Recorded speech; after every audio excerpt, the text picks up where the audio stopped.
Hola queridos amigos, bienvenidos a otro capítulo de Contracara, aquí por TLB1, toda la verdad primero. Agradecemos como siempre a los que nos siguen, nos difunden, nos acompañan, todo nuestro agradecimiento. De la misma manera a los que colaboran con TLB1. Muy importante la colaboración de ustedes para que podamos seguir en el aire, obviamente, llevarle como siempre hacemos y tratamos de hacerlo, con mucho cariño, con mucho afecto, toda la verdad. Ustedes saben que transmitimos a través de nuestra página web, www.canaltelev1.com, debajo de este programa en las redes sociales que nos mantienen en contacto. Y como siempre ponemos este programa bajo la protección y advocación de la Virgen de Guadalupe, Reina y Señora, Emperatriz de América, que con la Virgen de Luján le pedimos nos guíe, nos ilumine, nos acompañe, especialmente nos guíe por el camino del bien, de la verdad y de la belleza. Y como sabemos que nuestra patria está asediada por enemigos ocultos, enemigos políticos, enemigos económicos, enemigos de toda naturaleza, no solo la patria, nuestro canal, nuestra línea de pensamiento, le dedicamos una oración a María Madre para que nos proteja. Así que María, Madre de Gracia, Madre de Piedad y de Misericordia, defiéndenos de nuestros enemigos y ampáranos ahora y en la hora de nuestra muerte. Amén. Programa de hoy. Vamos a tocar un poquito el tema económico financiero, ¿no? Ustedes saben que estamos viviendo una época muy difícil para la Argentina. Todo lo que prometía ser una panacea, de resolverse rápidamente, de encaminarnos hacia el progreso, de tener una economía estable, de un ajuste tremendo en la población, de una cantidad de variables que fueron proponiéndose, pareciera que todo está saliendo al tiro por la culata. De alguna manera estamos enfrentando una crisis, no solo argentina en todo aspecto, sino también una crisis mundial, ¿no es cierto?, con las tarifas, los aranceles norteamericanos, que han marcado un nuevo índice en términos de comercio exterior, sino que en el término local también, ¿no?, más allá de todos los ajustes, más allá de todas las previsiones, más allá de que el programa económico se suponía que era un programa nuevo, pujante, etcétera, bueno, finalmente sacaron de la galera lo que tenía Patricia Bullrich en su candidata a presidente, con Sturzenegger armando todo un programa de gobierno que es el que adopta el presidente Milei. La realidad es que ya pasamos un año y en este año hemos visto que la decadencia en general se ha marcado cada vez más. Me gustaría que simplemente nos pongamos a tono de lo que encontré ahí en internet, muy interesante, que describe un poco este primer año de Milei. Señor director. Te dejamos el primer año de Milei en datos. Redujo la inflación del 12% del último mes de Massa al 3 o 4% mensual. La nafta subió más del 350%. Los salarios del sector público perdieron 16%. El salario mínimo cayó más del 28% y los salarios del sector privado perdieron casi el 4%.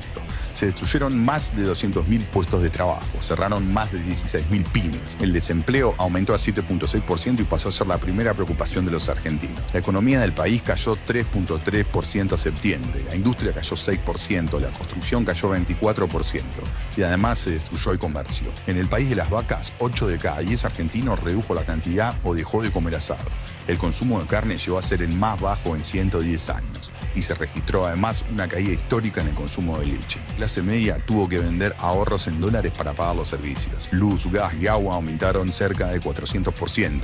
Los jubilados fueron la variable de ajuste y además le recortaron los medicamentos gratis. Para el primer semestre la pobreza subió 11 puntos, logrando el récord de 5 millones de nuevos pobres. Datos, no relato. Eso es un poquito un pantallazo. Por supuesto que los números fueron mucho más de lo que en realidad se está poniendo en pantalla. Es simplemente ponernos a tono.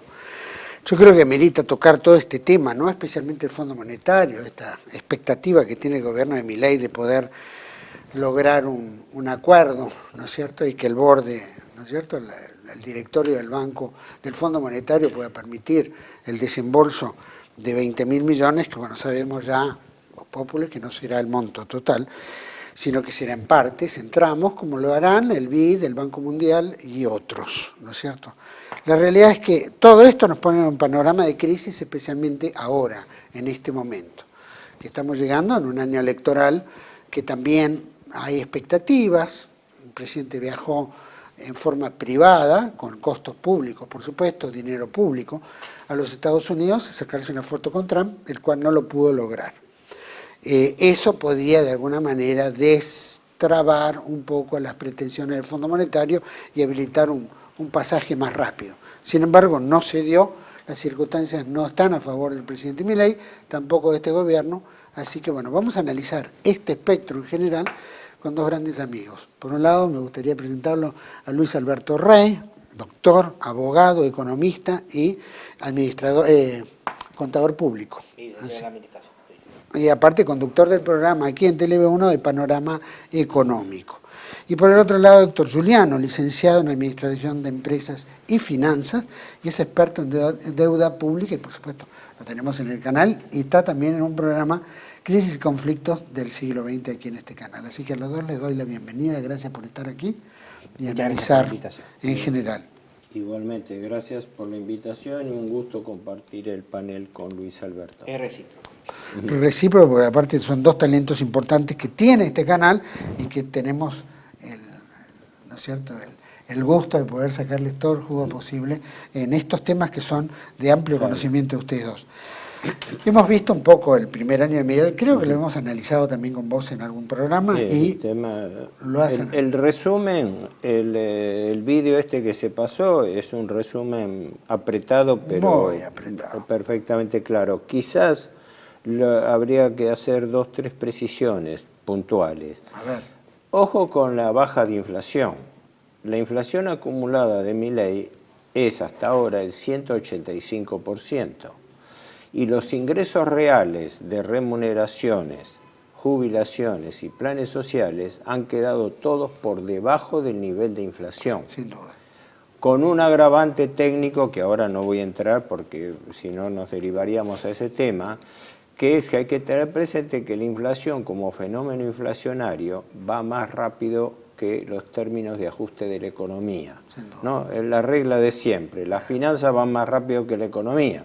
Sí. Entonces, cuando la gente, todos nosotros nos tragamos el 25.5% de la inflación Milei del diciembre del 23, ese recupero vino por parte en cuotas a futuro después del verano, con lo cual el desfasaje financiero es una pérdida que nunca se tiene en cuenta. Es lo que ahora está en la palestra en las paritarias, que los sindicatos recién ahora se acuerdan de plantear, ¿no? De que ahora están perdiendo con las paritarias. Perdieron desde el primer momento. Claro, apenas yo agregaría, Héctor, un tema también. La inflación está mal medida, porque estamos en presencia de un problema de obsolescencia de la base de medición, que es una base del año 2004, que tiende a subestimar el sector servicios. Actualmente, dentro de la canasta de la familia, hay una mayor participación del sector servicios. No quiero entrar en detalles, pero básicamente la inflación que se está estimando por índice de precios al consumidor está subestimada entre 15 y 20% por año. Por lo tanto, genera un error sistemático por parte de la gente que tiene que actualizar créditos, deudas, bonos soberanos que ajustan por ser en la confección misma del ser y también en las paritarias, que no solamente están controladas por vía lateral a través de un índice de precios que está mal medido, sino también a través de un Ministerio de Capital Humano que se niega a convalidar mejoras paritarias también. Es una de las tantas cosas en que el gobierno dejó de ser liberal, ¿no? Hemos visto que la inflación en general, la inflación están planteando 2%, siempre se trata de buscar cuál es la mejor forma de medirla para beneficiar la política del gobierno. Siempre se buscan en determinados insumos que son probablemente los que menos aumentaron, y entonces ese es, digamos, el índice en el cual se basan. Pero en realidad estamos viendo que en la vida común la nafta va aumentando cada 2 semanas, cada 3 aumenta un 2-3%. Y estamos viendo en general, sabemos que si aumenta la nafta, aumenta todo, ¿no? Parece que todo está ligado a la nafta. Es formadora de precios. Formadora de precios. Entonces, ¿hasta qué punto el número inflacionario, que dice el gobierno, es coherente con relación al crecimiento o el aumento de todo lo que son los insumos generales, que lo estamos viendo todo el tiempo en las góndolas? ¿En qué índice se basan como para determinar? Te doy un dato tomado del Ministerio de Economía, que es bastante gráfico. ¿Qué pasó en el año 2024, que tenemos los datos completos, ¿no? los ingresos totales del Estado aumentaron en 203%, ayudados gracias al impuesto inflacionario, al tan denostado impuesto inflacionario de los liberales, pero que viene un hiperliberal y lo aplica. Porque la mayor parte de este ingreso que tuvo adicional el Estado fue gracias a que al aumentar los precios se le aumenta la recaudación por IVA, por ganancias, por bienes personales, por impuesto a cheque, ni hablar tasas municipales, etcétera, que es lo que vos señalabas, y vos también. Porque aumenta las bases imponibles. La base imponible y lo que vos señalabas, los servicios, que los servicios tienen un altísimo componente impositivo también, así que cuando aumentan los servicios... O sea, los ingresos aumentaron el año pasado, de diciembre del 24, de enero a diciembre del 25, a ver si no me estoy haciendo lío. Sí, de diciembre del 25, 203%. Y los gastos, 134. 203 porcentaje de aumento de los ingresos gracias a la inflación, y gastos 134% gracias a la licuación de gastos producida por este mecanismo de inflación. O sea, la misma inflación que sirve para agrandarle los ingresos al Estado es la que sirve para depreciar el gasto público. Y eso unido a la caída del gasto de capital, que el gasto de capital, la obra pública, cayó negativo 23%. Y esto por ser discreto y utilizar la cifra oficial del Ministerio de Economía, ¿no? No hablemos si hacemos una medición por nuestra cuenta. Perdón que me pareció oportuno destacarlo. Un tema importante, por ejemplo, es mencionar si hay algo que nosotros podemos detectar como algo del Estado, ¿no? El Estado dice que hay un 2%, ¿no es cierto?, de inflación, pero hay dos sectores del Estado que nosotros podemos percibir. Los impuestos de ABL, barrio de limpieza, y el agua. Por ejemplo, dos factores. El resto son empresas privadas, es decir, tendrán su modalidad.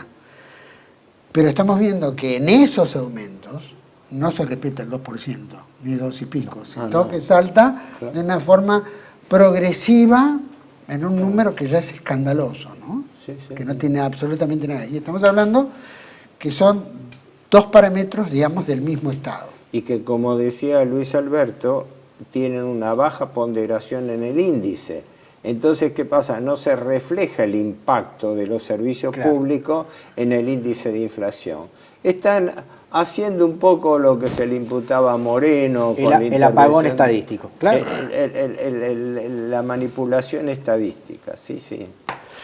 Volviendo al tema, que obviamente esto supone que traía estabilidad, etcétera, bueno, ha demostrado que estos números se fueron al diablo y que no hay forma de contenerlos y que esto es un camino de ida que difícilmente pueda controlarse si no hay ingreso de dinero, si no hay actividad económica, si no hay un poquito de reactivación de producción, etcétera.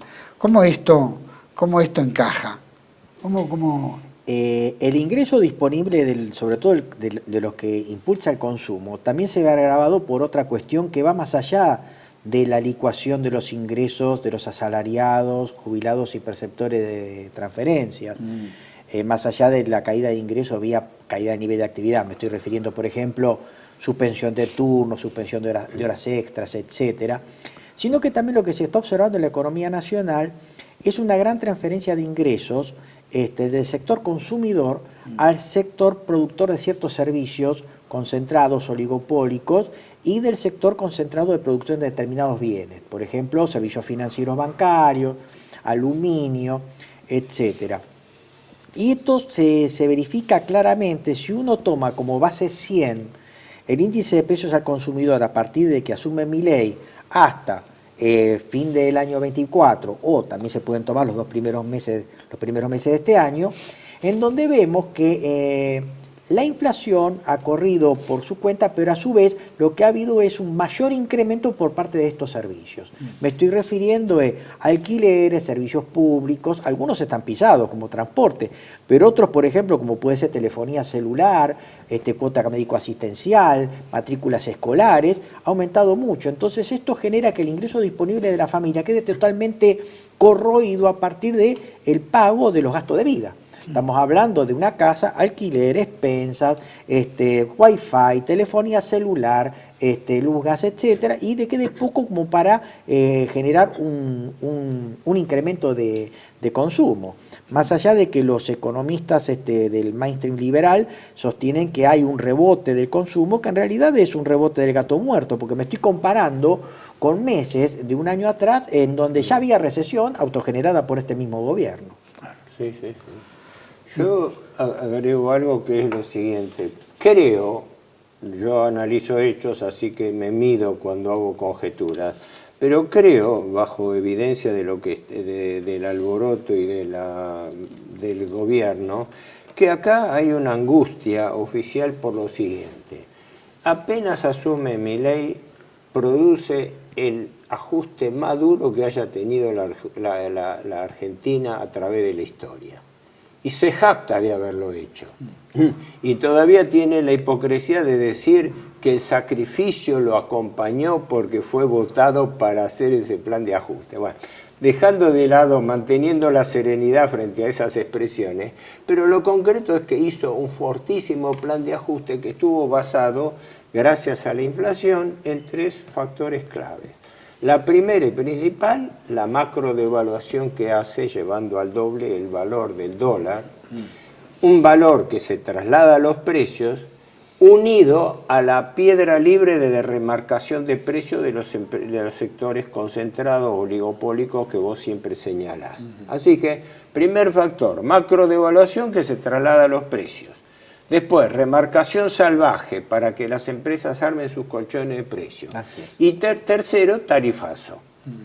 Con esos 3 golpes, con ese plan de ajuste duro que no lo ahorra ni siquiera el Fondo Monetario, ¿no? Es Vox Populi, no es materia de discusión, el gobierno pudo llegar a estos resultados pírricos de haber obtenido un superávit fiscal que el año pasado fue de 10.4 billones de pesos. O sea, yo digo una victoria pírrica porque se obtuvo a costa de un sacrificio impuesto al pueblo argentino. Un ajuste. Pero tan importante brutal. como esto es, ¿para qué se usó ese superávit? Se usó para pagar intereses de la deuda pública. 8.6 sobre los 10.4, o sea, más de las 2/3 partes, acá por el propio informe del boletín fiscal, fueron destinados a pago de intereses. Y el 1.8 sobrante entre comillas, se utilizó en gran medida para comprar anticipadamente dólares, para transferirlos al BONI, al Bank of New York, que es fiduciario de los fondos de inversión de Wall Street, para garantizarle que en enero se le iba a cumplir su cuota de intereses. En enero solamente el gobierno desembolsó 4.700 millones de dólares entre capital e intereses dividido entre el Fondo Monetario Internacional y estos fondos buitre que son los que entraron con Macri. Así que cuidado porque este es el cuadro de situación de cómo se origina y cómo se aplica. Ahora, la angustia del gobierno para mí viene a esto. Hizo un fortísimo ajuste con el argumento triunfalista de que ahora estamos bien. Hemos hecho el ajuste, ahora viene la reactivación, etc. Pero con un detalle, no hay signo de reactivación, no hay inversiones, no hay crecimiento, seguimos en recesión, caída del consumo, etc. Ahora, ¿qué hace el gobierno? ¿De qué se disfraza el presidente Milei? ¿Vuelve a hacer otro ajuste? Ahora no lo puede hacer. Es decir, 2 veces no, porque una vez se lo bancaron y otra vez en un año electoral no. Así que creo con fundamento, ¿no?, que la situación es lo suficientemente grave como para que el gobierno no tenga elementos de reacción. ¿Y cuál es el detonante que está habiendo esto? Que la falta de dólares, unida al atraso cambiario provocado por el gobierno, hace que el gobierno esté en virtual cesación de pagos. Doy un dato que está tomado, viste que ahora salió, anteayer salió el resumen trimestral de deuda del último trimestre del 24, ¿no? Bueno, la deuda actual, según cifras oficiales, es de 484.000 millones de dólares, ¿no? Pero yo me fijé en un detalle característico. La tasa de interés promedio ponderada de la deuda, según datos oficiales, es de 7,93%, casi 8%. La promedio ponderada, no estamos hablando de ajuste. Si vos aplicás, haces un cálculo muy directo de aplicar esa tasa de casi el 8% a la deuda de 484.000, eso te da que la Argentina tendría que estar pagando anualmente 38.000 millones de dólares solamente por intereses. Siempre hemos aclarado que la Argentina no paga capital. Paga capital y hace rollover, renovación de la deuda boa. Ahora, la Argentina el año pasado pagó 12.200 millones.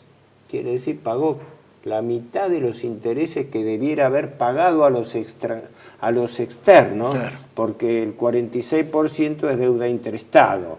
Y digamos que la puede bicicletear, la puede arrastrar, no le paga al Banco Nación, no le paga intereses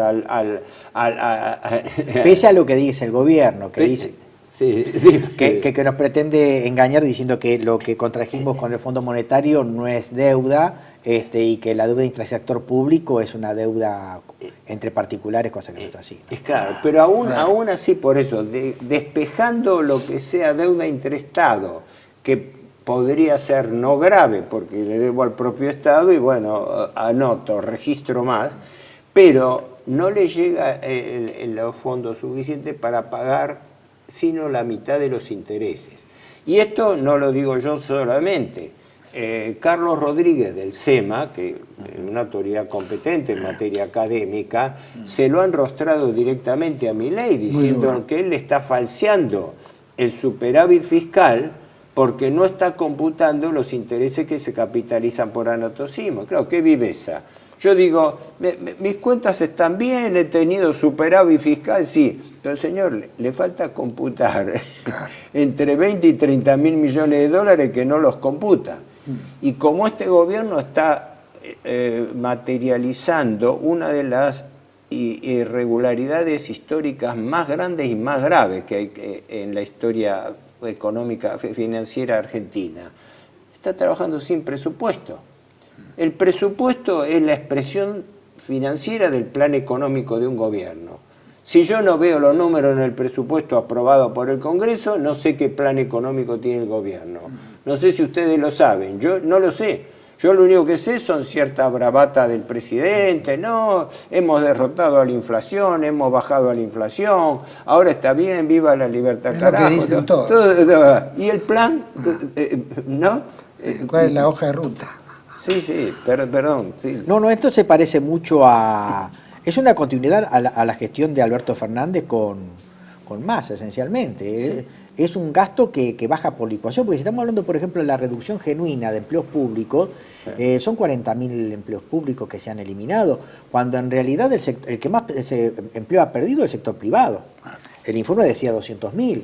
O sea que en realidad el principal ajuste lo está haciendo el sector privado, el sector que no es concentrado, el sector de pymes, y obviamente el sector perceptor de salarios. Y sobre todo, si vemos dentro del presupuesto los sectores que más están aportando al ajuste, que en realidad es una transferencia de ingresos al sector financiero o concentrado, como decía Héctor, lo están pagando los jubilados, los preceptores de transferencias, y también el sector de la obra pública, porque la obra pública, aparte ahí hay un tema que tiene que ver con la inconsistencia del superávit fiscal, que es un superávit fiscal base caja percibido, en donde, por ejemplo, yo no estoy pagando cosas, yo no estoy subejecutando partidas presupuestarias, pero lo que es peor esa obra pública que yo no hago ahora, en algún momento la voy a tener que hacer. O sea, estoy posponiendo esa obra pública que no puede construirse en función de la lógica del mercado porque son bienes públicos.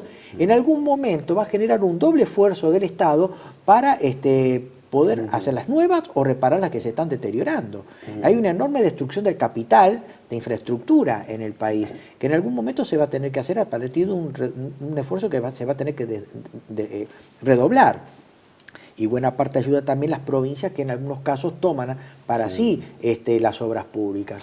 Bueno, ahí tener los compromisos Es de que las obras públicas. la idea es esa, patearle a provincias y municipios, pero en un estado de recesión económica y de verdadera estanflación, porque en realidad la inflación ha subido, ha disminuido el ritmo. Claro, pero la inflación está. Claro, esto yo siempre lo comparo, es la trampa de decir, primero me mando un golpe inflacionario que yo lo he calculado entre diciembre y mayo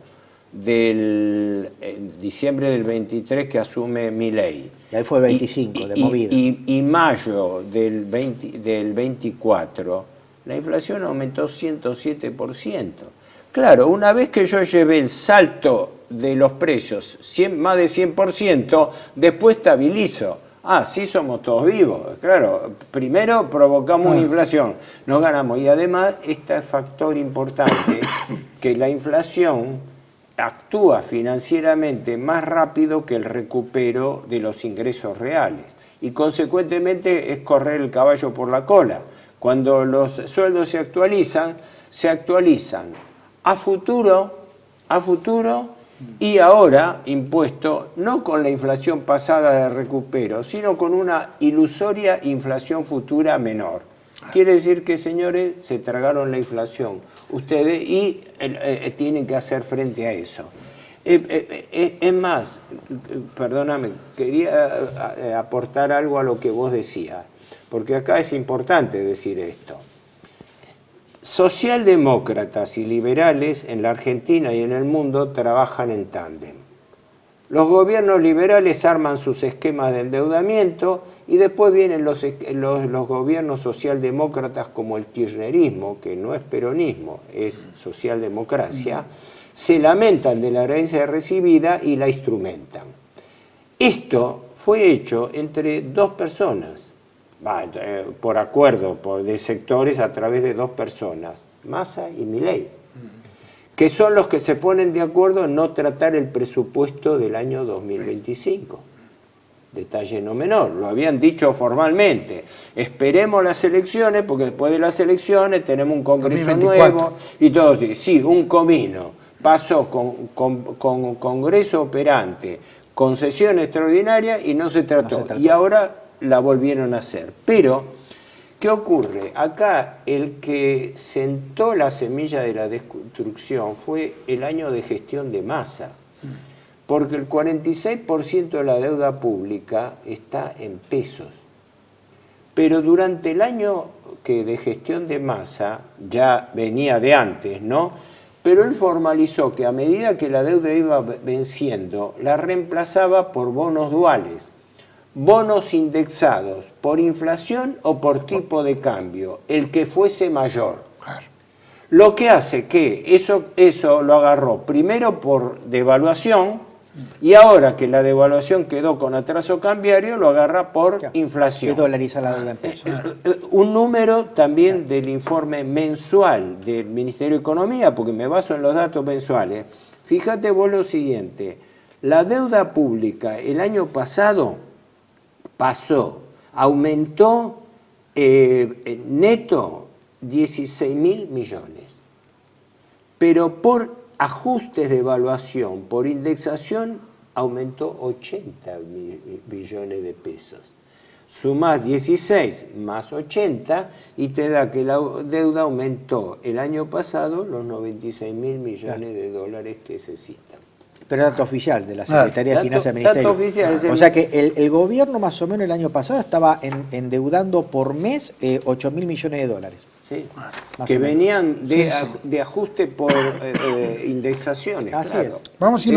Vamos a un pequeño corte, volvemos enseguida, tratemos un poquito el tema de del Fondo Monetario, la MAS, Lo que pasa afuera, claro. y aparte de estos otros organismos paralelos que supuestamente el gobierno está esperando 50.000 millones de dólares, ¿no? 50.000. Vamos a un corte y volvemos enseguida. Tele-V1 se complace en anunciar que estará transmitiendo en su canal Tele-V1 Clips valiosos programas emitidos antes de la censura sufrida. El lienzo prohibido, El revés del derecho, Combates por nuestra historia, Disenso, Historias de Malvinas, entre otros que podrán encontrar en este enlace.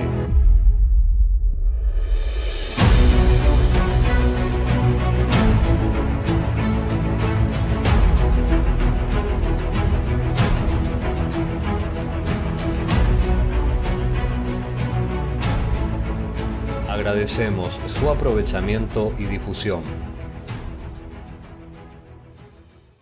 Bienvenidos a CEPA, Centro de Estudios del Pensamiento Americano. Nuevo sitio web de cursos de formación en política, filosofía, historia, literatura, geopolítica, religión, psicología y más. Cursos de formación que reflejan el verdadero pensamiento americano. Lo invitamos a elegir el curso de su agrado ingresando en www.cepa.la.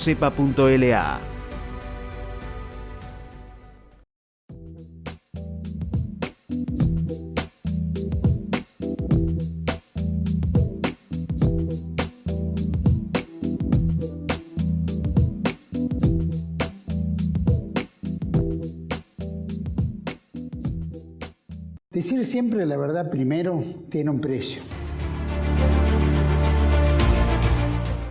Dependemos de tu ayuda. Tele-V1, toda la verdad primero.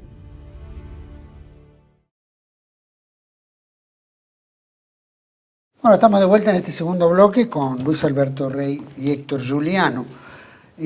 Quisiera en este tramo que hablamos, dejándolo en el bloque anterior, el tema de la deuda, el tema del préstamo del Fondo Monetario, el Banco Mundial, pero me gustaría por lo menos tener una idea, ya que Milei para muchos es un personaje coherente, con un plan lógico y con una línea de pensamiento intachable. Quisiera que volcáramos, ¿no es cierto?, en este programa estas pequeñas archivos, ¿no es cierto?, del 2022 que un poco lo pintan en lo que es hoy. Señor director. La forma que usa el político más desalmado y más populista y más salvaje, más mentiroso, es el endeudamiento.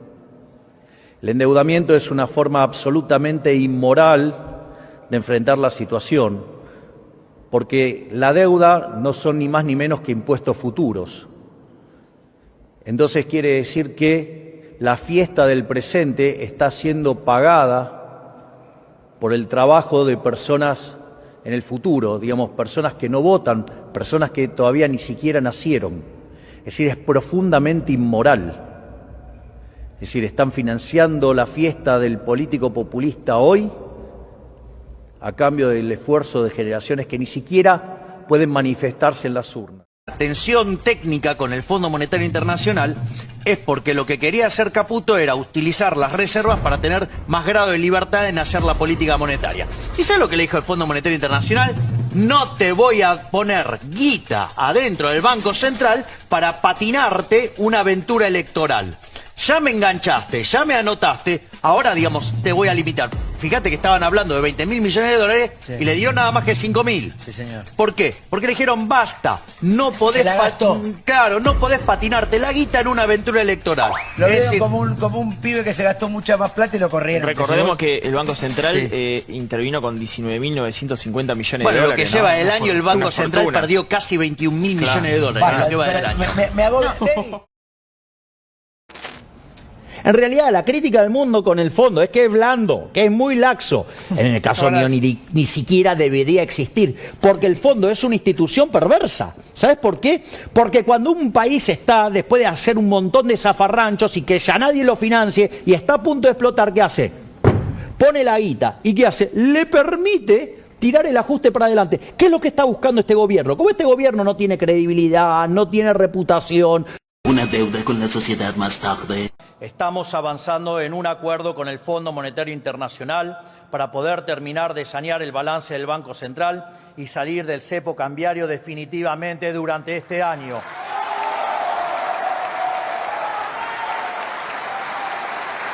Para un liberal, la deuda es inmoral.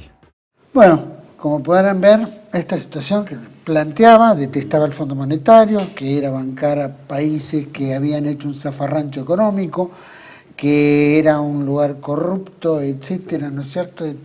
Todo El pez por la boca muere, ¿no? Y todos terminan con los mismos personajes, o sea, con Sturzenegger, con Toto Caputo, etcétera. Patricia Bullrich también. Patricia Bullrich. O sea, la historia vuelve a repetirse y esta gente no puede resistir un archivo. No va a resistir un archivo. ¿Me permitís hacer una recapitulación, creo, oportuna?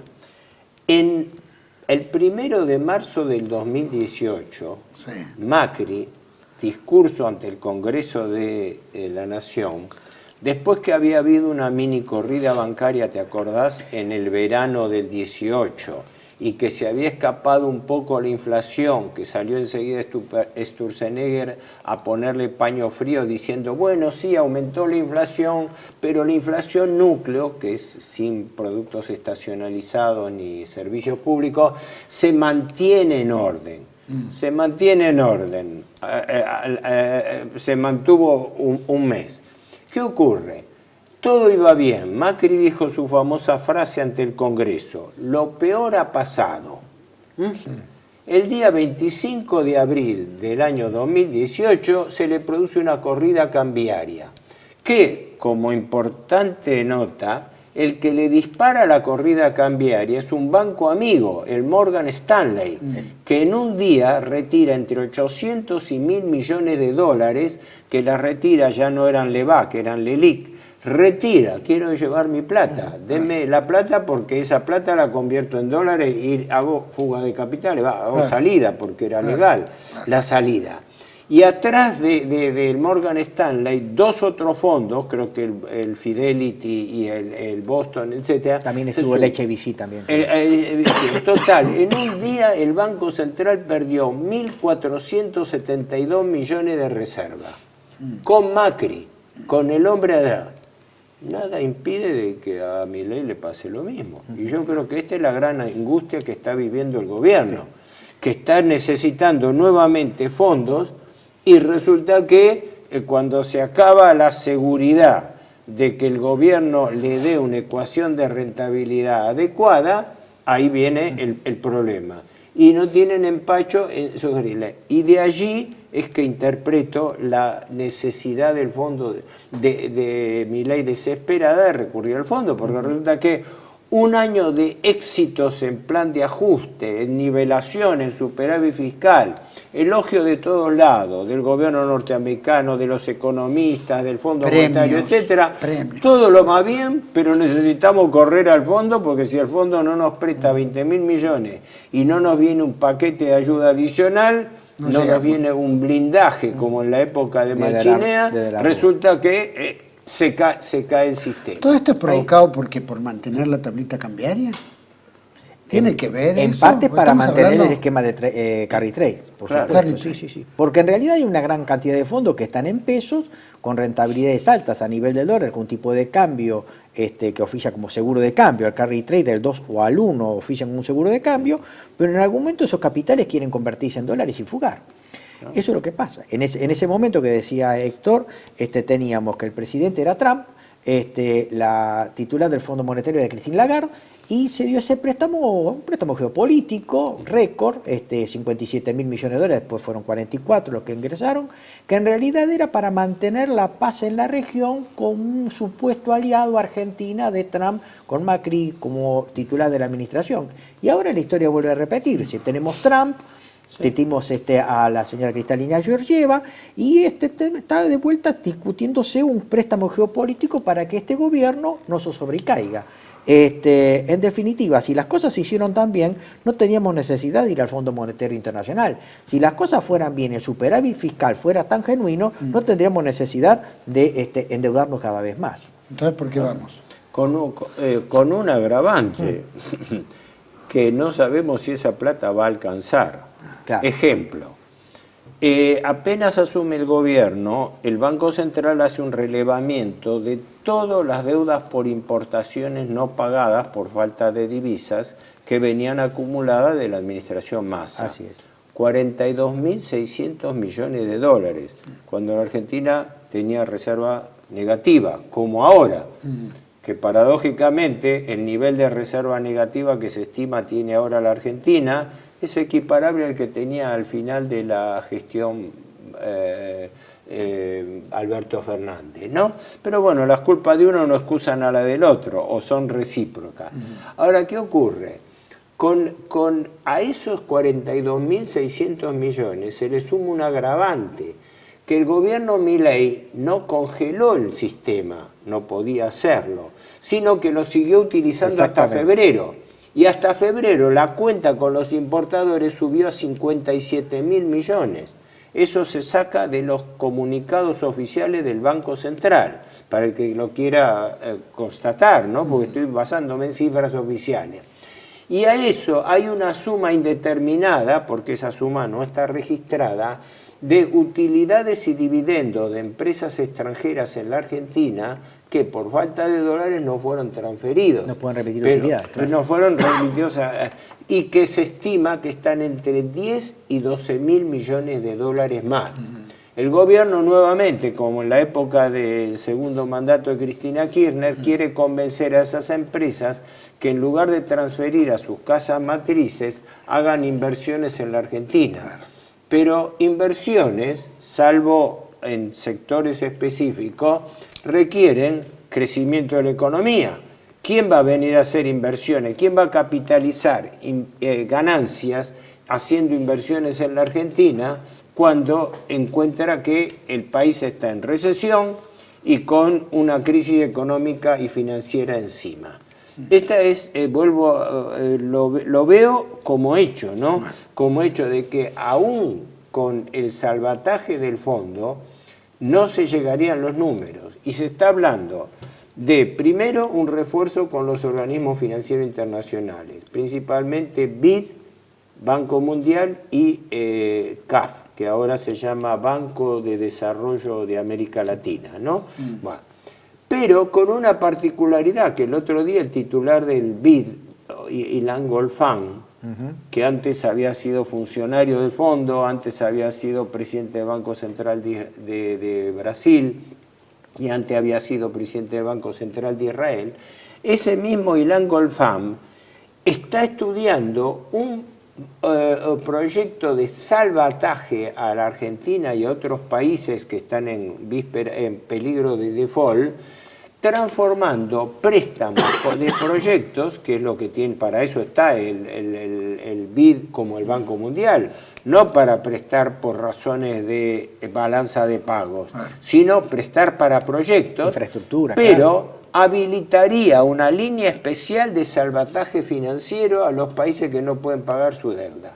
¿Por qué? Porque esto cumple la regla de hierro de que el Fondo Monetario y los organismos financieros internacionales no prestan, no ayudan al país, sino ayudan a los acreedores del país para que el país no les deje de pagar los servicios y por ende caer en default. Entonces aguantan artificialmente ese mecanismo de deuda permanente. Yo agregaría dos cosas, Héctor. La primera es que el gobierno, a través del BOPREAL, generó un default selectivo y la asunción por parte del Estado de obligaciones que son de los particulares, que es la deuda externa privada. Una especie de estatización. Exactamente, en los hechos sí, porque en definitiva el que tiene que buscar los dólares para honrar los bonos es el Estado. O sea, claro, fue un default selectivo y una estatización de la parte de la deuda externa privada.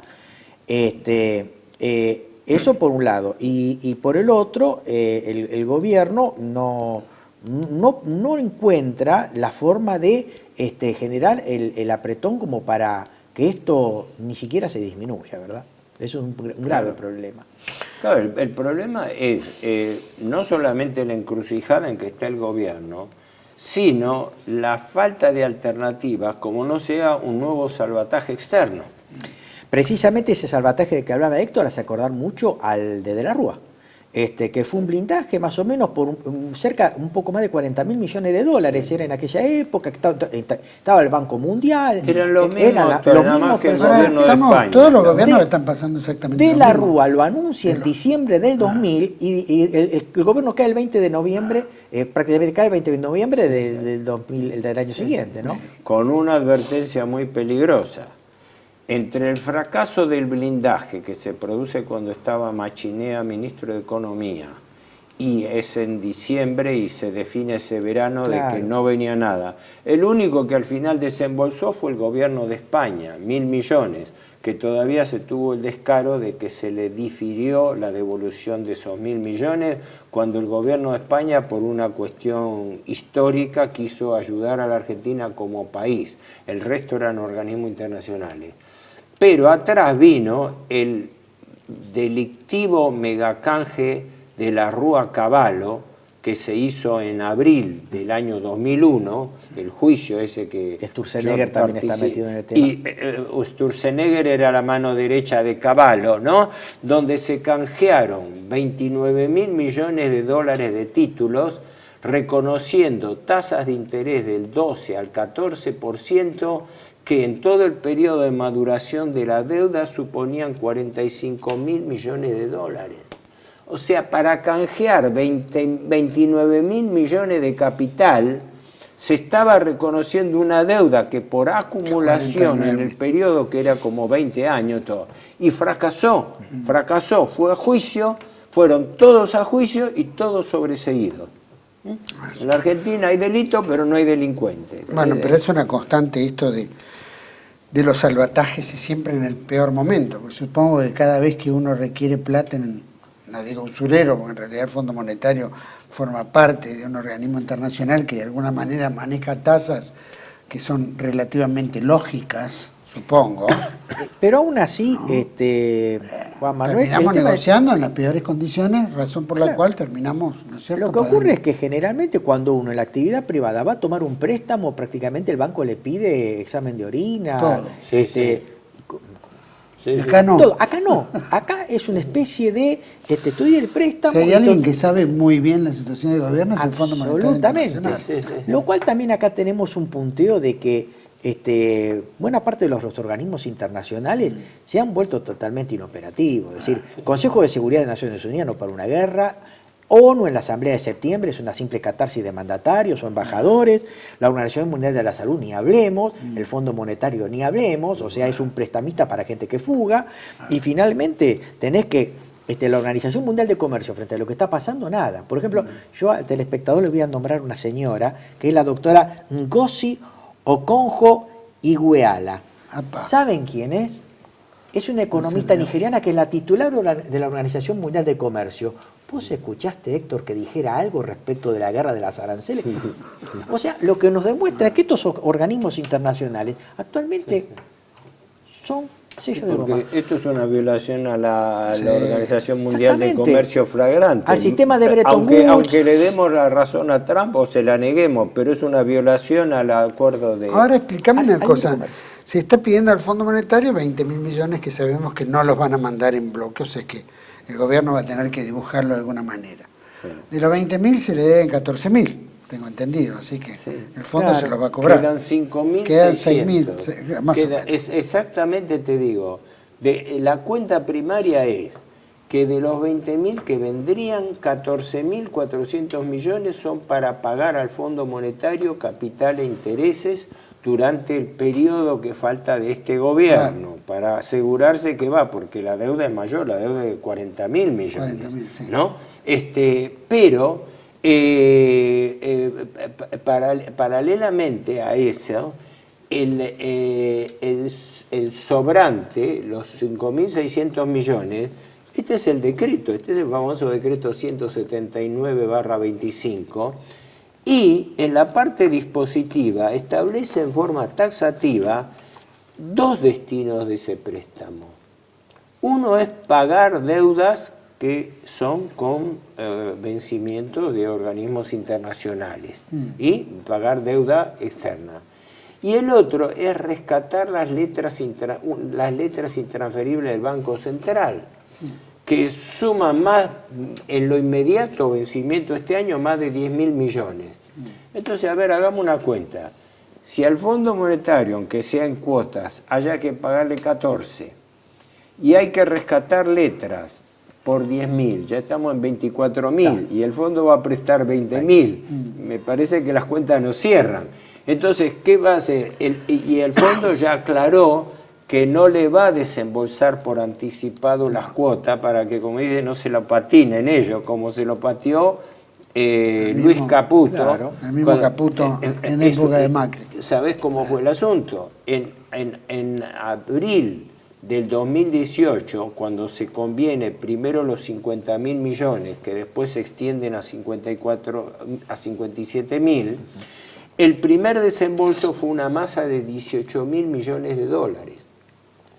Caputo entonces pasa a reemplazarlo a Sturzenegger y pasa del Ministerio de Finanzas al Banco Central, ¿te acordás? Y estando en el Banco Central, entre julio y agosto, vende al mercado 17.000 millones de dólares cuando el dólar estaba atrasado. O sea, regaló al mercado y salió la lista de como 8.500 destinatarios, entre las cuales aparecían funcionarios del gobierno macrista y también del gobierno kirchnerista, porque aparecían exfuncionarios de uno y otro lado, aparecía Nicolás Dujovne, aparecía la empresa asociada con el grupo Caputo, aparecía Lustó, la pareja de Lustó, etc. O sea, entraron por una ventanilla préstamo. Por eso, como el Fondo Monetario no podía eludir el escándalo, es que Christine Lagarde le pide a Macri que haga renunciar a Caputo. Así es. Porque el fondo estaba violentando su propio convenio constitutivo. Así es. El artículo 5 que le veta prestar dinero para atender corridas cambiarias. ¿Y qué quiere hacer el gobierno? Prevenir corridas cambiarias. Casi lo que estamos viviendo hoy. Pero para terminar este tema, porque vamos a ir a un corte, me gustaría saber de eso, obviamente que no va a llegar esos 20.000. El gobierno dice, bueno, necesitamos 20.000 para sanear las cuentas, para el Banco Central, en fin, tener las reservas y poder liberar el dólar. Perdón, ¿no?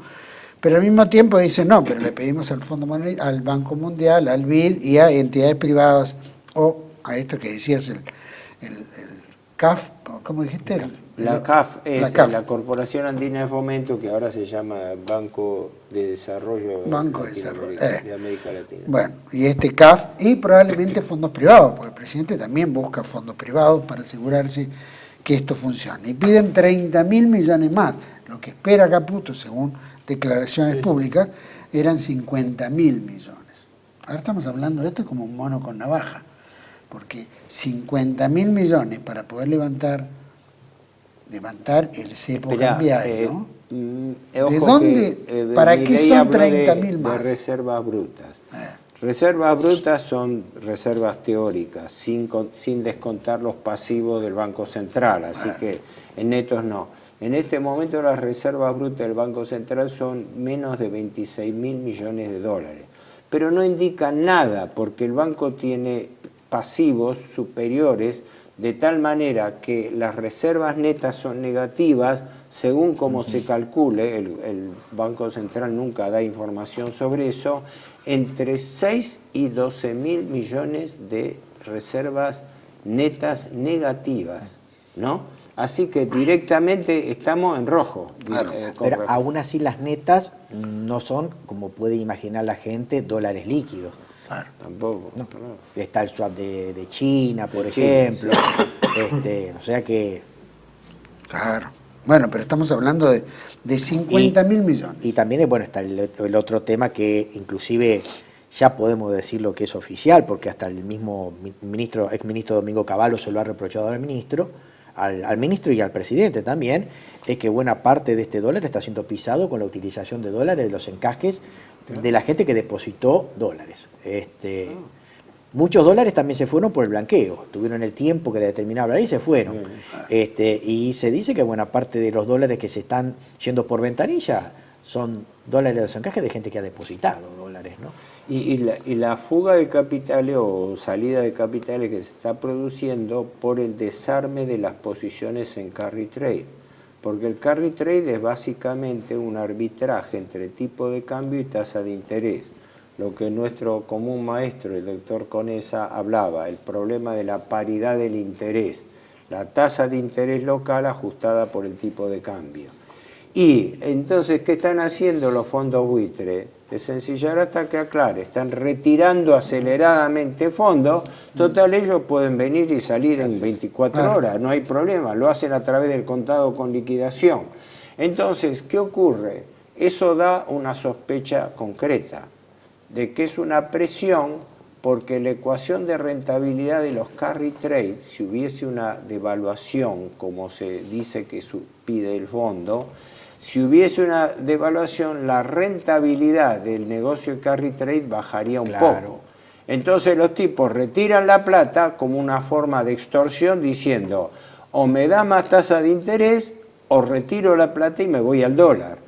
Por lo cual el panorama financiero no es uniforme, porque el salvataje del fondo iría a contrapelo del negociado del carry trade que se está aguantando con el atraso cambiario. Yo creo que el gobierno está en un callejón sin salida, porque tiene que definir a quién se juega. Ya un soporte adicional del Fondo Monetario, incluso de la Tesorería norteamericana, para que el gobierno destine descaradamente esos fondos para aguantar el negocio del carry trade, dos veces ya no. Es una locura. ¿Puede haber una corrida bancaria en esto? ¿Puede haber una especie de...? Actualmente la corrida es cambiaria, pero la corrida cambiaria... No digo de los grandes, que eso ya No, es que actualmente la corrida es cambiaria, pero también puede volverse una corrida bancaria respecto de los plazos fijos, que en algún momento en masa puede irse a los dólares, ¿no? Que no hay. Y no solamente eso, gente que puede generar un retiro masivo de los dólares que tiene depositado. O sea que, y bueno, ante una corrida cambiaria que después se traduce en una corrida bancaria, ahí puede existir hasta la posibilidad de una indisponibilidad de los recursos, de los fondos, o sea, corralito. Y hasta eventualmente, si son muy temerarios, hasta de un plan Bonex. ¿Qué pasa si no llega esa plata? Que se espera el fondo y si no me equivoco, o sea, la cantidad de... El Bopreal es un plan Bonex, Héctor. Y claro, es haberle diferido diciendo no te doy los dólares ahora, te lo doy con un bono a 10 años. Claro, chao, transformaron una deuda flotante en una deuda en firme, formalizada, a 10 años y en moneda extranjera. Un plazo fijo en moneda extranjera. Pero no se me quería escapar esto que... Bueno, pero antes decime qué pasaría si no entran esos fondos. Si no entra el Fondo Mundial, ¿qué pasaría? Me atrevo a opinar. ¿Qué hace el gobierno? El gobierno no tiene muchos grados de libertad. El gobierno de Movida, una de las cosas que yo haría es eliminar la posibilidad de que el sector privado pueda fugar a través del contado con liquidación, que lo pueda hacer a través del blend. Entonces, eliminar el blend. Es decir, segundo, yo propondría un desdoblamiento del mercado cambiario. Para más. Y tercero, ante una posibilidad de devaluación, generaría una mínima devaluación, por lo menos devaluaría un 10, un 15, 20%, pero previamente elevaría las retenciones. Básicamente, vos me decís, a boca de jarro, ¿qué propondría? Es esto, y no tendríamos el problema solucionado, ¿no? No sé si a Héctor se le ocurre alguna otra cosa, pero... Es para paliar el momento. Hipótesis de lo que podría ser yo. Yo siempre pienso en quiénes son los actores. Porque, Héctor, un tema, es decir, el gobierno tiene miedo de devaluar para que no se vaya a precio, pero ya las cosas se fueron a precio. Claro, ya está descontado el tema, o sea que tenemos un aumento de precios antes que haya una devaluación. Entonces yo directamente sinceraría, meto un 20% de devaluación y todas estas medidas. Aunque la experiencia demuestra de que por más devaluación tentativa que haya, de hecho, cuando se produce la devaluación formal, además Así es. se amplifica. Y eso, en un año electoral y con la desesperación del gobierno de llegar a mitad de año con una situación estabilizada, parece políticamente inviable, porque no estaría en condiciones de controlar los efectos de esa cadena de traslado a precios que se produce. Es que el pilar político que tiene el gobierno está sujeto en baja inflación y no devaluación. Claro. Se le caen los dos pilares básicos que sostienen políticamente al gobierno, ¿no? Vamos a hacer un pequeño corte, me gustaría, porque vamos a tocar un poquito el tema de los aranceles, en qué nos afecta, con Estados Unidos o no, si es que hay en comercio internacional, y particularmente cómo llega electoralmente este gobierno. Como lo ven, que recién empezaste a chapucear en eso, pero me gustaría que lo profundicemos. Vamos a un pequeño corte, volvemos enseguida con Luis Alberto Rey y Héctor Giuliano. Ya volvemos. TLV1 se complace en anunciar que estará transmitiendo en su canal TLV1 Clips valiosos programas emitidos antes de la censura sufrida. El lienzo prohibido, el revés del derecho, combates por nuestra historia, disenso, historias de Malvinas, entre otros que podrán encontrar en este enlace.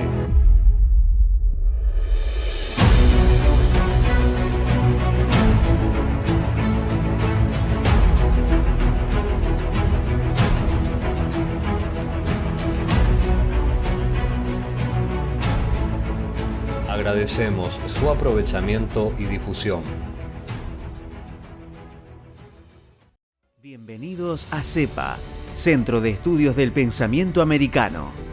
Nuevo sitio web de cursos de formación en política, filosofía, historia, literatura, geopolítica, religión, psicología y más. Cursos de formación que reflejan el verdadero pensamiento americano.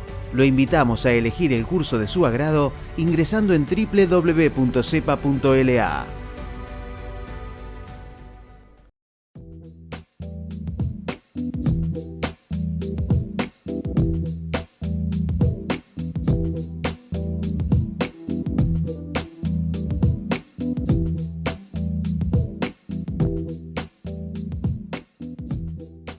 Decir siempre la verdad primero tiene un precio. Dependemos de tu ayuda. TLV1, toda la verdad primero.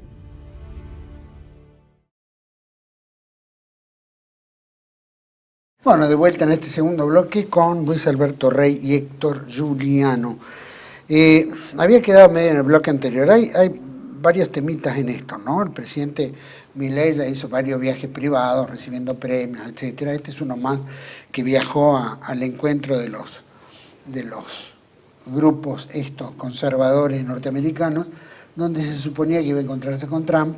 Supuestamente ya estaba armado a través de contactos del ministro de Relaciones Exteriores Wertheim, que no necesariamente era de los mejores contactos, ¿no? Creo que estaba Amanta Farhat, estaba Natalia de Negri. Natalia Sí. Buen referente. Bueno, pero de todos modos se trajo unas cuantas fotos de señoras vestidas de suárez. Sí, eso no, típico. Como no pudo encontrarse con el presidente Trump, o por lo menos no fue Trump, o algo ocurrió, se estuvo sacando fotos y terminó muy enojado, con un ataque de nervios, y la verdad que estaba descontrolado, tal que lo tuvieron que medicar, como siempre pasa, ¿no?, con el presidente Milei. La realidad es que viajó, no logró esa foto famosa, que era lo que le permitía tal vez mostrar al mundo que estamos en mejores relaciones con Estados Unidos, que tenemos unas relaciones carnales superiores a la época de Menem, y que probablemente esto permitiría no solo habilitarnos al comercio, sino de que el Fondo Monetario acelerara en la entrega de los fondos al gobierno argentino, estos fondos que se han pedido. La realidad es que no ocurrió, y el gobierno de Trump sacó una lista de tarifas, ¿no es cierto?, relacionadas a los aranceles, qué países tienen que pagar X aranceles para poder exportar a los Estados Unidos. Nosotros teníamos en algunos aspectos buenos beneficios. Ahora hablan de un 10% prácticamente todas las exportaciones argentinas a Estados Unidos. No sé si estamos aplicando en retribución a Estados Unidos lo que nos importa a nosotros. Brasil lo hizo, China lo hizo, ¿no es cierto? países que de alguna manera muestran que son fuertes, y el gobierno argentino, por lo menos por ahora, no ha demostrado absolutamente nada. Pero ese 10% se ha vendido como que somos un país especial, que no nos han dado una oportunidad única de que los aranceles que nos cobran a nosotros son muy bajos. ¿Es la realidad? No, lo que pasa es que Estados Unidos aumentó los aranceles sobre la base de fijar un arancel mínimo del 10%. Y el gran beneficio que tuvo la Argentina es que le cayó nada más que el mínimo. Pero creo que los aranceles en este momento en promedio son menores. No sé si me equivoco al decir que es 1.6 promedio o algo menos. Claro, había un informe de la AmCham, de la Cámara de Comercio Argentino-Norteamericana, que en realidad los aranceles que sobre ciertos productos que Argentina tenía respecto a la introducción de los productos de Argentina en Estados Unidos era del 1 o 2%. Aluminio, por ejemplo, era 0. Bueno, con el 10%... Yo leí 1,6% claro, promedio. Depende el producto, ¿no? Lo que sí es cierto es que Estados Unidos trató por igual a todos los países del Mercosur. A todos les puso el 10. Sí.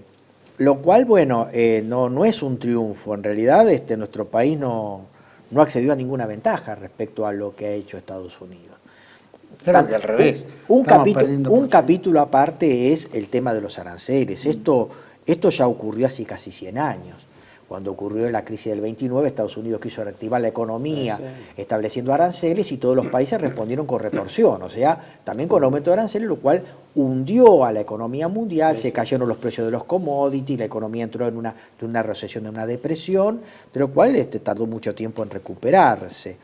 Ahora lo que va a venir es otro tema muy importante, que es la guerra de devaluaciones. Porque Estados Unidos ya le está pidiendo a la Reserva Federal que baje la tasa de interés para devaluar el dólar, y también el Banco Popular de China está haciendo lo propio. Lo que quiere decir es que la situación, si bien es grave, tiende a que se agrave aún más, ¿no? Eso en cuanto a breve síntesis lo que está pasando a nivel global. Estados Unidos, si quiere entablar una política de reindustrialización, no tendría que hacerlo de una manera tan hosca como lo está haciendo. Hay otros sistemas que los países asiáticos han enseñado mucho, el tema impositivo, las tasas de interés negativas, las barreras pararancelarias, los contingentes y un montón de cosas más, ¿no es cierto? Ahora, de frontera para adentro llama mucho la atención que en una época de crisis el presidente lo único que busca es una foto con Trump, cuando en realidad lo que debería haber hecho es un gabinete de crisis. Está esto, ¿cómo hacemos o para dónde agarramos, no, Héctor? A ver, yo estoy siguiendo lógicamente el tema del aumento arancelario de Trump, pero pienso que es un poco prematuro ponerse a opinar, primero porque no tenemos elementos de lo que está ocurriendo en los altos niveles de comercio y economía y finanzas internacionales como para poder proyectar lo que puede pasar. Ya se han tirado una serie de advertencias de todo tipo, todas válidas con respecto a que esto amenaza provocar una retracción del comercio mundial como ocurrió en la década del 30, que amenaza también el aislamiento norteamericano, que las medidas de represalia van a afectar y están afectando ya inmediatamente la economía norteamericana, porque claro, la gran diferencia de lo que ocurrió hace un siglo con la crisis del 30 es que la economía mundial no estaba tan interrelacionada como ahora. Y ahora la industria norteamericana está provista por insumos que vienen de todos lados, empezando por China, chips, micropartes, etcétera. Pasa como con la industria del automóvil, que la industria del automóvil está integrada por piezas que vengan de las mismas empresas, de la misma línea o no. Yo te digo la verdad, sería un comentario, estaríamos 3 días hablando, especulando lo que puede pasar. Tampoco me quiero entretener mucho en el cholulismo político de si Milei se pudo sacar o no una foto con Trump, porque eso no mueve el amperímetro. El amperímetro para mí estaba en lo que hablábamos en el bloque anterior. La Argentina está frente a una nueva y gravísima crisis de deuda por impago. Y no se sabe cómo va a salir de esto. Lo de los aranceles de Trump van a ser no digo un mazazo, pero un golpe adicional. Por lo menos hay 50 productos argentinos que van a producir van a tener gravámenes adicionales, ¿no? Limones, otros productos también. Pero pensemos que eso no va a cambiar la estructura del comercio internacional de la Argentina. Se piensa que incluso algunos países, empezando por China, van a absorber gran parte de lo que se deja de vender a Estados Unidos. Hay 20.000 combinaciones posibles.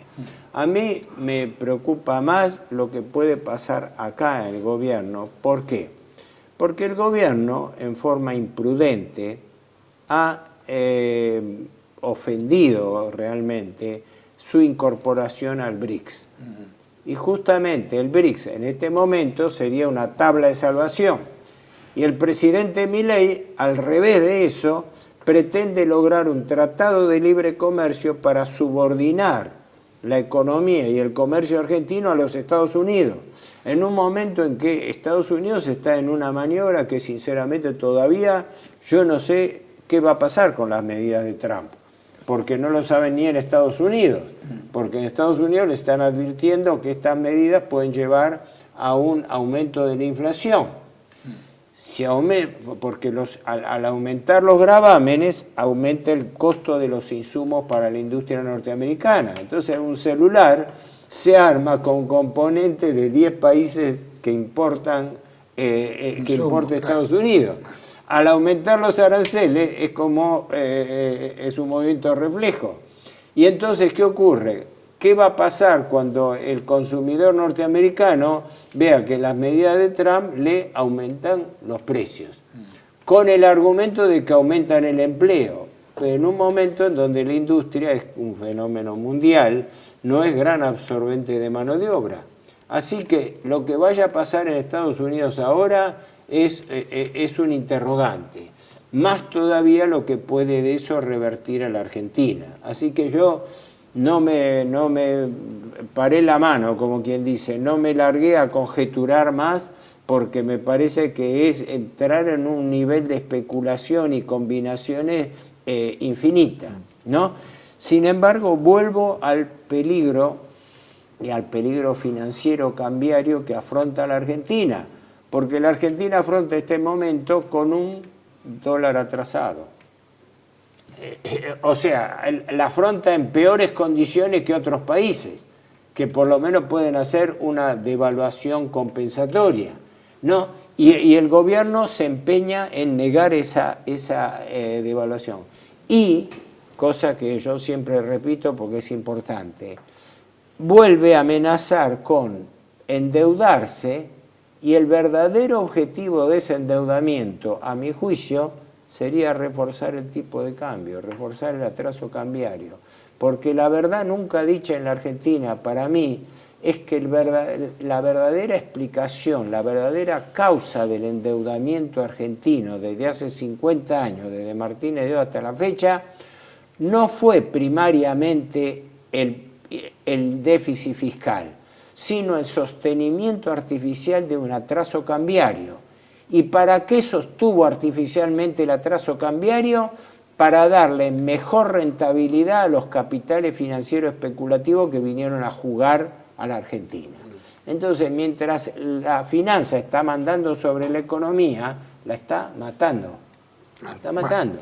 Y en este momento, salvo 2 o 3 rubros en manos de las multinacionales, energéticas, minerías, con litio inclusive, agropecuarias, todos los cuales los grandes rubros están en manos de empresas multinacionales que operan en la Argentina se le dificulta obtener esta ayuda, entre comillas, financiera para tener fondos para cumplir con los acreedores y no caer en default. Por lo cual creo que es un momento muy, muy delicado para el gobierno. Lógicamente que no lo va a presentar en forma dramática. Si hay una devaluación en los Estados Unidos con relación al dólar, por todos los motivos que acaba de dar, ¿a nosotros en qué nos beneficia o nos perjudica? Bueno, con relación al mismo dólar, ¿no? Si nosotros estamos atados al dólar o muy sujetos al dólar, sí, en cierto modo nos beneficia. Lo que ocurre es que acá lo que tenés es que después del primer semestre, cuando se lanzó este plan, Argentina comenzó a tener una inflación en dólares, producto de que las desregulaciones generaron la liberación de mercados oligopólicos que lejos de competir y bajar los precios, lo subieron. El costo argentino de determinados productos que fueron formadores de precios que aumentaron, por ejemplo combustible, también coadyuvaron a eso, ¿no es cierto? Entonces, en cierto modo, sería medio ambigua darte una respuesta categórica de si en realidad una devaluación del dólar, si es que lo dejan, porque detrás de una baja de tasa de interés por parte de la Reserva Federal, el Banco Popular de China va a responder con lo propio, el Banco Central Europeo va a responder con lo mismo, y entonces vas a tener una guerra de aranceles y una guerra de devaluaciones, o sea, un agravamiento mayor del problema. Entonces, yo no te podría decir en cierto modo si una devaluación del dólar va a poder hacerse y va a poder ser sustentable, por lo menos a mediano plazo, y que en definitiva si eso nos va a perjudicar bien o no.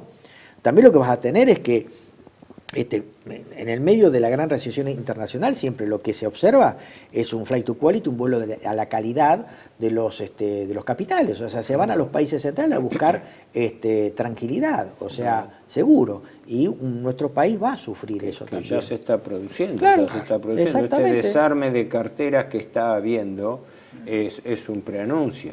Y además, un dato que no sé si me olvidé de mencionarlo en el bloque anterior.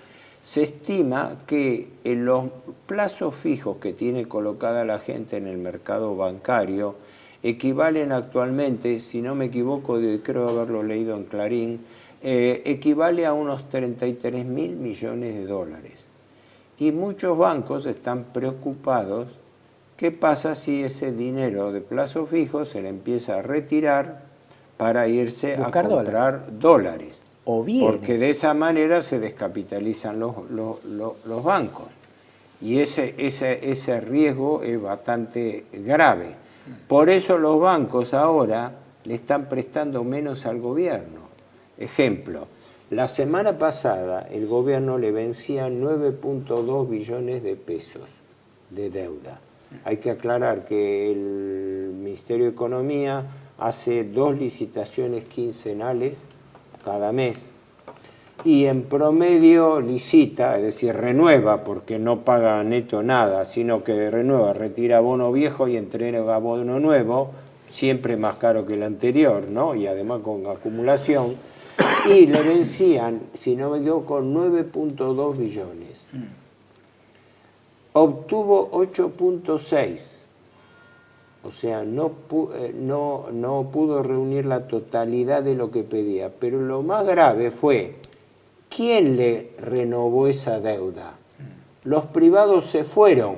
Banco Nación. Y se lo aguantó el Banco Nación con 5 billones y medio y el Banco Central con 3 billones 300. Lo cual es un fracaso mayúsculo en la licitación. Tuvieron que levantar el teléfono en último momento para salvar la licitación. Porque si la licitación se presentaba en blanco, era decirle, chau, los acreedores no nos renuevan la deuda. Claro. Quiere decir que estamos en default, porque si no nos renuevan la deuda, el país se cae. Las cifras creo que daban así. El Banco Nación, justamente, un banco que quieren privatizar.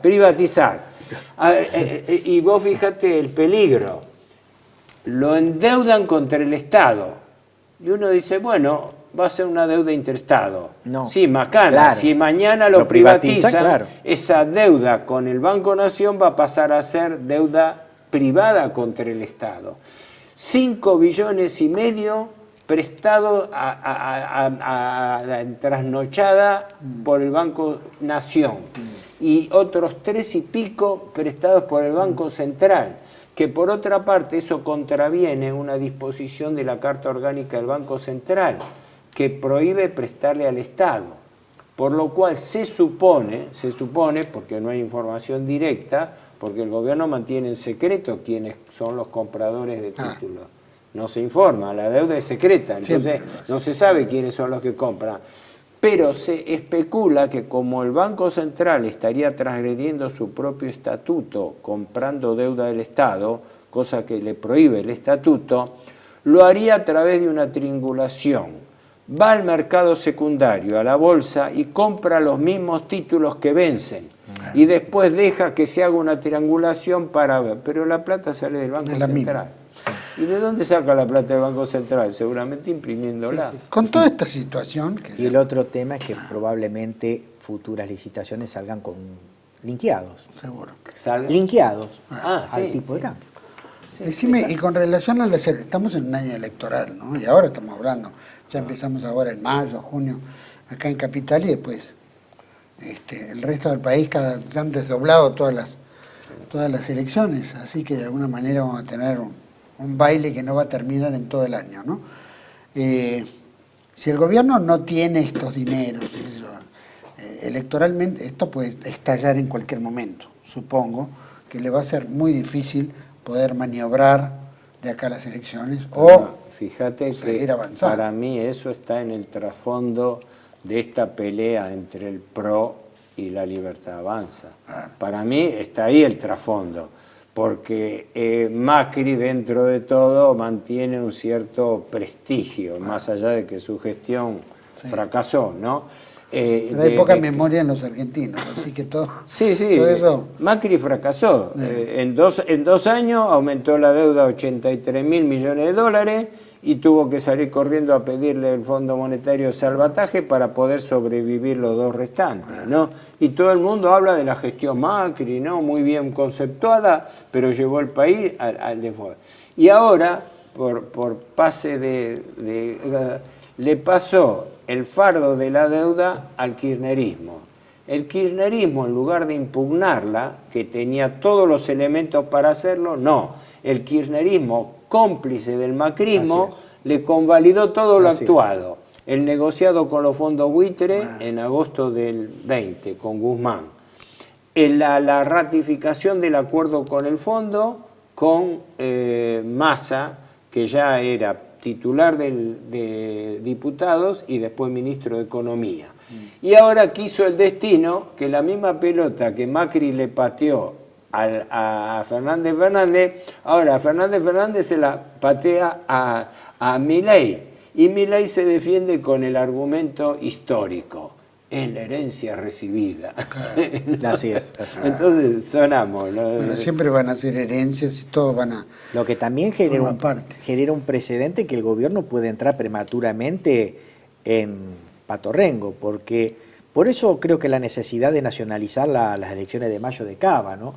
Porque ahí el gobierno se juega una carta muy importante, dado que la Libertad Avanza tiene como epicentro fundacional la Ciudad Autónoma de Buenos Aires. Claro. Por lo tanto, si le llega a ir mal en una elección en Ciudad Autónoma de Buenos Aires, es un precedente muy grave respecto a... Pasaría lo mismo que le pasó a De la Rúa, pierde la intermedia, queda Patorrengo y después sobreviene la crisis, ¿no? Pierde credibilidad, pierde reputación y cuando eso ocurre ya todos comienzan a mirar a la oposición. Y fíjate que por eso han birlado las PASO. Más allá de que yo también estaba, desde que se crearon las PASO, había hablado de un absurdo. El absurdo de internas abiertas y obligatorias. Un absurdo. No, que cada uno cada partido tiene que arreglar sus asuntos internos. Pero las PASO eran una encuesta preelectoral compulsiva. Entonces, para evitar ese interreño entre agosto de las PASO y elecciones de octubre, porque ya iban a dar una pauta de la tendencia del electorado, y ahí venía la corrida, ahí venía el pánico, ¿no? Agarraron y por eso están tan empeñados en haber eliminado las PASO. Y las provincias, cada una se está salvando como quiere con su trenza interna. Así se salvan los gobernadores y después pueden negociar o no con el gobierno. Las especulaciones políticas son infinitas. Más allá de que la Libertad Avanza no tiene figuras aglutinantes, salvo Milei, la hermana ha perdido mucha reputación respecto del escándalo de Libra. De hecho, tiene que recurrir a Dorni. O sea que el gobierno está en una situación muy grave porque no tiene musculatura política. Están saliendo una cantidad de chanchullos de negocios y cosas. Los parientes que metió en su cartera. Pero denuncias en firme al diputado Ritondo, a varios más. Ahora apareció un nuevo asesor o pseudo asesor ligado a Santiago Caputo. Y además la cantidad de candidatos impresentables que vienen de la farándula, del OnlyFans, de cualquier cosa. Chuyito González. A uno da vergüenza ajena. Uno sinceramente, como argentino, siente vergüenza ajena de la imagen que la Argentina está dando al mundo. Si alguien se preocupa por la Argentina en el mundo, ¿no? Sí. Sabemos que todo esto tuvo inicio en un DNU, ¿no es cierto?, que es un poco lo que fue el presupuesto, entre comillas, encubierto, ¿no? Y el endeudamiento, etcétera, que ahora, bueno, el DNU fue aprobado, pero ahora hay un nuevo DNU en el cual se negocia con el Fondo Monetario Internacional, no sé si... Claro, lo si que es uno pasa, nuevo. el decreto de endeudamiento, primero es inconstitucional porque evita que el Congreso active una facultad que está en la Constitución, arreglar la deuda interior y exterior. Lo que pasa es que este decreto, producto de la trampa que dejó Cristina Fernández de Kirchner respecto al tratamiento de los DNU, la ley 26.122 en su artículo 24 dice que el decreto de necesidad y urgencia cuando es promulgado es vigente. Y aparte necesita la aprobación de una de las cámaras para que resulte válido. Por lo tanto, la única forma de fulminar el decreto, creo que era el 179 de este año, es con una declaración de inconstitucionalidad por parte de la Corte. Si 179 del 25 es que llega a la Corte y lo declara inconstitucional. Porque lamentablemente el gobierno cometió la picardía de dictarlo y después ir a la Cámara de Diputados y obtener su convalidación, lo cual es inconstitucional. Pero aún así, sí. Aunque se declare posteriormente inconstitucional, no es como si nunca hubiera existido, sino que lo que se acordó en ese periodo es válido. Sí. Y si la Argentina, salvo como que se parece, nulo, ya acordó con el fondo, pero no se atreve a hacerlo público, quiere decir que tampoco evitaría... La única forma, Héctor, que ese decreto sea fulminado es que la Corte lo declare nulo. Claro. Entonces genera efectos retroactivos, lo fulmine. Absoluta. Exactamente. Bueno, ahora sin dos jueces a los cuales Milei pretendía tener en la Corte, por lo menos para hacer un contrabalanceo, no los tiene. O sea que puede ocurrir si hubiera una denuncia determinada, un proceso determinado, como para que la Corte en algún momento decida. ¿Se va a arriesgar tanto al Fondo Monetario para ese punto? Que mañana le declaren nulo y queden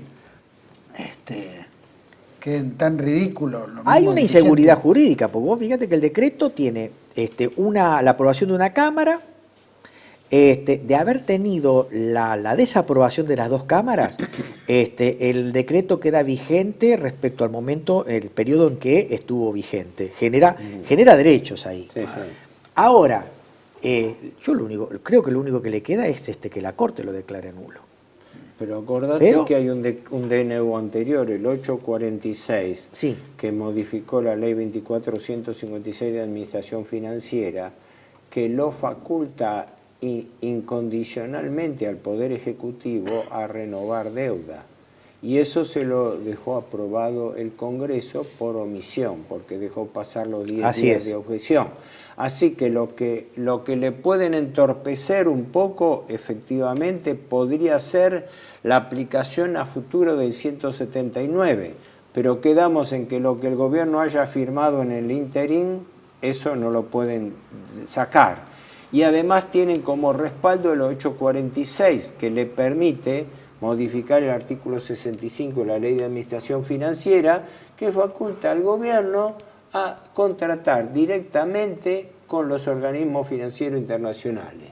Y eso se lo han dejado vigente, pese a que el artículo no está reglamentado. Así que directamente el gobierno tiene carta blanca para hacer lo que quiere. Lo está haciendo, y el problema es que lo estaría haciendo mal. Y que la forma en que pudiera empardarlo, como se llame, ¿no? Sería tan riesgosa que hay que ver si le resiste el frente interno. ¿Por qué? Porque no nos olvidemos que la entrada de dólares genera emisión monetaria también. Así es. ¿No? O sea, el gobierno está emitiendo dinero. Así es. Nada más que no lo emite de la nada, lo emite contra entrada de dólares. Pero ¿qué ocurre? El mecanismo en 2 palabras es así. Entra, pongamos, no entra todo de golpe, pero pongamos que entren 10.000 millones de dólares del Fondo Monetario. Entran, perfecto, el Banco Central imprime el equivalente en pesos de esos 10.000 millones. Pero esos 10.000 millones no quedan en el Banco Central, se los vende a la tesorería para que la tesorería pague deuda externa. Entonces, el país se queda sin dólares y el Banco Central imprimió más billetes, con lo cual está generando, no solamente por emisión directa, sino por emisión secundaria, por el multiplicador bancario, está aumentando la presión. Eso según el propio esquema financiero liberal, está aumentando la masa monetaria, la base monetaria, sin respaldo en divisas. Con lo cual, por eso digo, la gente, yo veo la situación sumamente grave y están haciendo malabarismos para distraer la atención. No sé, un día de esto, qué sé yo, Milei puede salir disfrazado a la calle, cualquier cosa. Todo marketing, obviamente, acompañado con los medios que blindan al gobierno, ¿no? Ya sabemos cuáles son. No, y aparte los tienen fuertes. Hasta que alguien considere que el presidente no estaría en condiciones racionales o emocionales de controlar el país y viendo el desastre que se aproxima, le bajen el pulgar y busquen alguna forma intermedia de o pasarle por encima, de limitarle sus facultades o directamente desplazarlo. Pero bueno, eso está dentro de conjeturas que nos exceden, ¿no? ¿Eso quién lo puede determinar? ¿Es un juicio político? El Congreso tiene la facultad del juicio político. Sí. Se han presentado ya denuncias. Sí, pero hasta el momento no dan los números. Bueno, muchísimas gracias. Creo que fue muy rico un programa largo, pero muy sustancioso. Así que, Héctor, muchísimas gracias por acompañarnos. No, al contrario, un gusto que vos nos das la oportunidad en el canal. Y un gusto de nuevamente participar con Luis Alberto. Muchas gracias. Juan Manuel, y gracias. Gracias a los dos. Por supuesto que agradecemos. Esto es una mera opinión que tenemos también para vertir desde TLV1. Creo que cada uno tiene su programa, cada uno tiene su experiencia, pero siempre es válido para poder pensar juntos, ¿no es cierto?, cuál es la situación real del país, cuán grave lo estamos transcurriendo, cuáles son las virucuetos, ¿no? Todas estas fantasías que se van contando sobre la marcha y que la gente tiene esperanzas, no cabe la menor duda que hay esperanzas.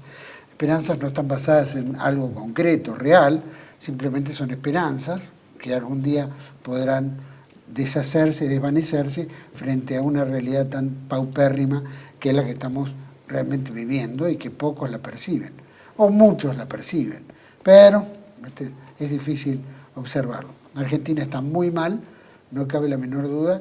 El timón que dirige el gobierno no está en su sano juicio, lo escuchamos a diario por muchos sectores, hasta emocionalmente, como bien al final del programa Héctor planteaba, puede haber, ¿no es cierto?, un cuestionamiento frente a su situación psíquica para conducir los destinos de un país que está en el medio de la tormenta y que esta tormenta no es fácil dirigirla porque hemos llevado muchos años de gobiernos que nos han traído a esto y salir de esto no va a ser ni siquiera fácil.